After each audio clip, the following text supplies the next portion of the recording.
내가 교회 간 목적이 아니라 하나님이 주시는 비전에 따른 목적을 계획할 때는 내가 이루어야 할 그 무엇이 아니고 하나님이 이루시는 그 무엇이 우리의 목적이 되는 것입니다.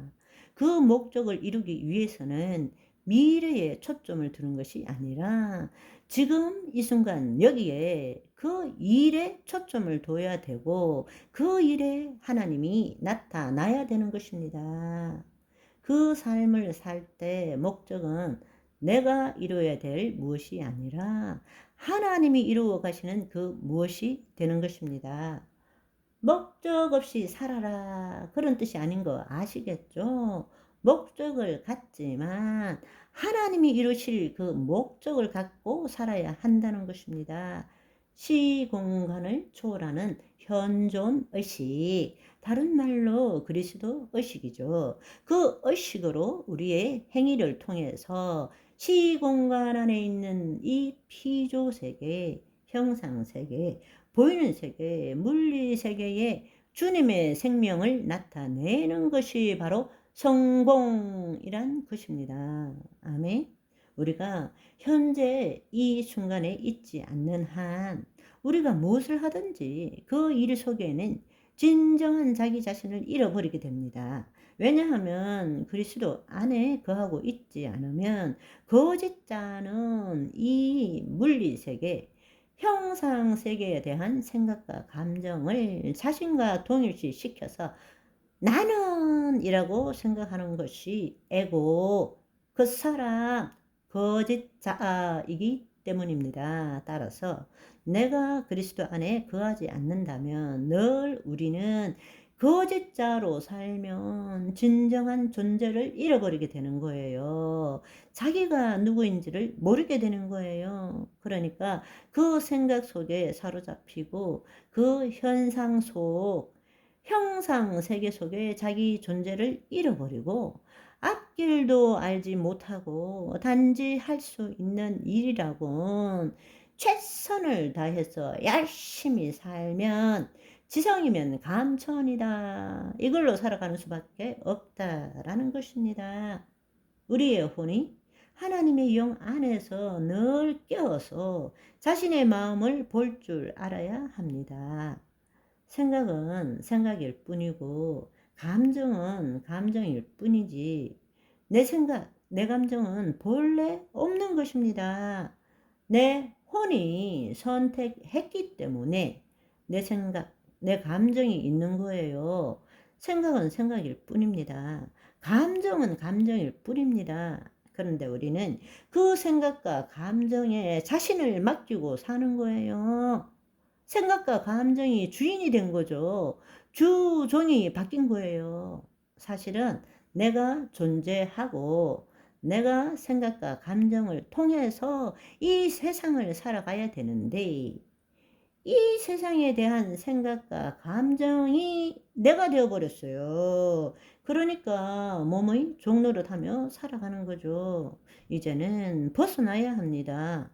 깨어나야 합니다. 아멘.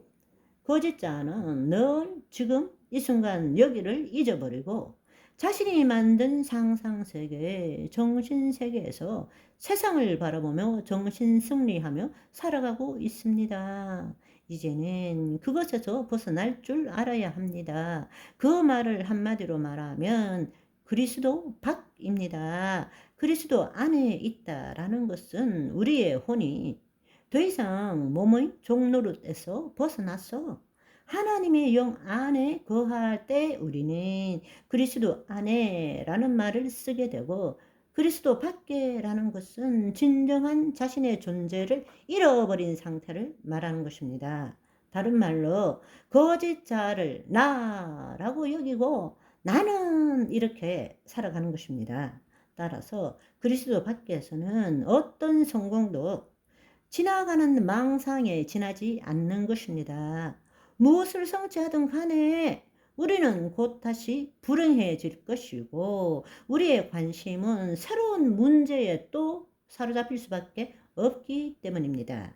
여러분, 이 사실을 가장 잘 나타내주는 성경의 말씀은 바로 마르다와 마리아의 비유에 대한 이야기입니다. 이 비유는 마르다와 마리아의 이야기, 너무나 잘 알고 있는 이야기죠. 누가복음에 나오는 말씀입니다. 이 비유는 두 가지 측면에서 매우 중요한 비유입니다. 첫 번째로는 마리아와 마르다의 태도에 대한 것이고, 두 번째는 지금 우리는 이 비유를 읽을 때는 예수 그리스도의 지상 사역적인 측면에서 보는 것이지만, 지금은 우리는 예수 그리스도의 천상 사역과 관계하고 있습니다.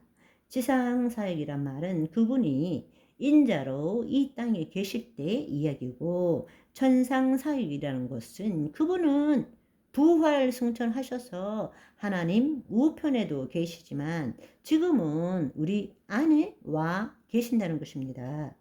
이 비유를 지상 사역 때 인간과 예수님의 관계가 아니라 이제는 천상 사역적인 관계에서 우리는 이 말씀이 의미하는 것이 무엇인지를 깨닫고 누릴 줄 알아야 한다는 것입니다. 아멘. 예수님께서는 예루살렘에 가실 때 반드시 들르는 집이 있었습니다. 베다니에 있는 마리아, 마르다, 나사로의 집이었습니다. 예수님께서는 모든 사람을 사랑하셨지만 인간적으로 특별히 베다니에 있는 마르다, 마리아, 나사로를 인간적으로 사랑했고, 늘 예루살렘에 가실 때는 거기 들르시고 그 집에서 가족처럼 지냈다는 것입니다. 누가복음 10장 38절에서 42절의 말씀을 킹 제임스 흠정역 버전으로 읽어드리며 오늘 방송 마무리하겠습니다. 한편 그들이 갈 때에 그분께서 어떤 마을로 들어가시니 마르다라 하는 어떤 여자가 그분을 자기 집으로 받아들이니라. 그녀에게 마리아라 하는 여동생이 있었는데 그녀도 예수님의 발 앞에 앉아 그분의 말씀을 듣더라. 그러나 마르다는 섬기는 일이 많아 괴로웠으므로 그분께 와서 이르되 주여, 내 동생이 나 혼자 섬기게 내버려 두는 것을 돌아보지 아니하시나이까? 그러므로 그녀에게 명하사 그녀가 나를 돕게 하소서 하니 예수님께서 그녀에게 응답하여 이르시되 마르다야 마르다야, 내가 많은 일에 대해 염려하고 근심하나 한 가지 일이 필요하니라. 마리아는 그 좋은 부분을 택하였으니 그것을 빼앗기지 아니하리라 하시니라.